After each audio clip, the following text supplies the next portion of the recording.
things like the 1947 Roswell report by Taylor Grant, The Case for UFOs, 1949 by Edward R. Murrow. Now, a lot of this stuff's out there on the net, but it's pretty scratchy, the stuff you listen to, and grainy, but I've improved the sound quality a bit on that. I've also linked to the YouTube episodes on those honeymooners with occult themes. You can watch the whole episodes there. And as I say, all of this is for under $10. It's at williamhkennedy.com, and when people buy stuff like this, they support all my work, including all of the free material at williamhkennedy.com. And there's tons of that. It's worth checking it out just for the free stuff. But if you'd like to purchase, you can get it there. You'll get a nice package deal. And you'll also get like a history lesson in ufology from the late 40s till now and see how people originally reported on it. So this is really for the UFO buff out there. Those are the people, they're my target market. So if you're in that category, check it out at williamhkennedy.com. Sounds like you get a lot of stuff for that, for one small price, so I would definitely recommend it.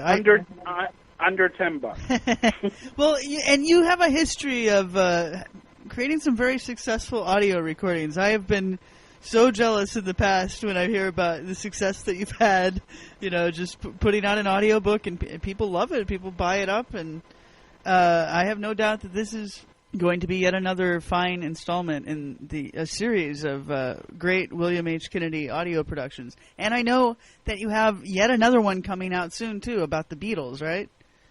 Oh, that is out now, and that one is for free. Wow. I did a whole audio book on the occult world of the Beatles, which is just under an hour. And I must admit my mercenary ends. I'm not giving this out for free because I'm a nice person. I'm giving it out for free because I couldn't get permission for all the many audio clips that I borrowed and put in the book. Some people, if I give it away for free, I can use them. If I get money, I have to give half the world a cut. I see. It was just easier to give it away. But I get into the whole history of the Beatles' occultism. It's very strange. They started out when they were young at the Casbah Club. The first place John, Paul, and George played was covered in esoteric symbols painted on the walls, a dragon, and it's really cool. I get into the nut who tried to kill George Harrison, who thought he was a witch. So it gets pretty creepy, but that's also for free at williamhkennedy.com, and there's also a bunch of links to Beatles documentaries that are free there, too. So just check it out, williamhkennedy.com. Tons of free stuff in my audiobooks that people can buy as well. Great. Well, I'm definitely going to check that out. I always, I remember the old, what do you call it? There was a radio show that I've heard. It was obviously put on before I was born, but it was all about, the messages in the Beatles albums that supposedly indicate that Paul was dead and replaced by a lookalike.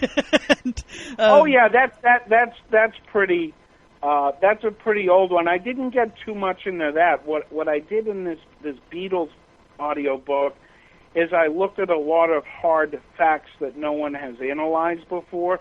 For example, their movie Help, which I used to love when I was a little kid, that film opens with a human sacrifice black magic ritual performed by a Hindu Kali sect. Yep. And don't they mention the Freemasons in that movie, too? Oh, yes. The Freemasons are mentioned in that film as well. Ringo Starr mentions them. So it's a very strange movie that, it starts off with this death cult. Now, I've made a connection of that 1965 Kali death cult to what Paul McCartney and Ringo Starr are promoting today. Wow. Okay. They're in an organization that venerates the Hindu goddess Kali. Huh. Okay. And if you want to find out, you have to go to williamhkennedy.com and listen for free.